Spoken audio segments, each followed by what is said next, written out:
Hello friends, welcome to my channel. आज आपण बनवूया गुळाची लापशी। चला तर मग रेसिपीला सुरुवात करूया। सर्वात आधी पॅनमध्ये मी तूप टाकलेलं आहे आणि त्याच्यामध्ये लापशी आपल्याला छान परतून घ्यायची आहे। इथे मी 1 वाटीचं प्रमाण घेतलेलं आहे। तुम्हाला तुमच्या आवडीप्रमाणे याचं प्रमाण तुम्ही कमी जास्त करू शकता। आता ही आपल्याला सतत हलवत राहायची आहे लापशी। आता मी याच्यामध्ये ॲड करते थोडे ड्रायफ्रूट्स, तेही आपल्याला छान परतून घ्यायचे आहेत। त्याच्यानंतर मी थोडीशी त्याच्यामध्ये वेलची पावडर टाकते। वेलची पावडर टाकल्यामुळे एकदम छान टेस्ट होते त्याची। आता मी त्याच्यामध्ये गरम पाणी ॲड करते। 1 वाटी जर असेल लापशी तर त्याच्यामध्ये तिप्पट पाणी लागेल। आणि आता छान आपल्याला हे बारीक गॅसवरती झाकून ठेवायचं आहे। हे आपल्याला छान मिक्स करून घ्यायचं आहे।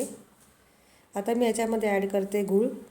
गूळ तुमच्या आवडीप्रमाणे तुम्ही कमी जास्त करू शकता। आणि आता हे छान 15 मिनिटं आपल्याला झाकून ठेवायचं आहे। आता परत एकदा आपण मिक्स करून घेऊया। बघा, आपली छान लापशी तयार आहे। तुम्ही नक्की ही रेसिपी ट्राय करून बघा आणि व्हिडिओ आवडला लाईक आणि शेअर करा।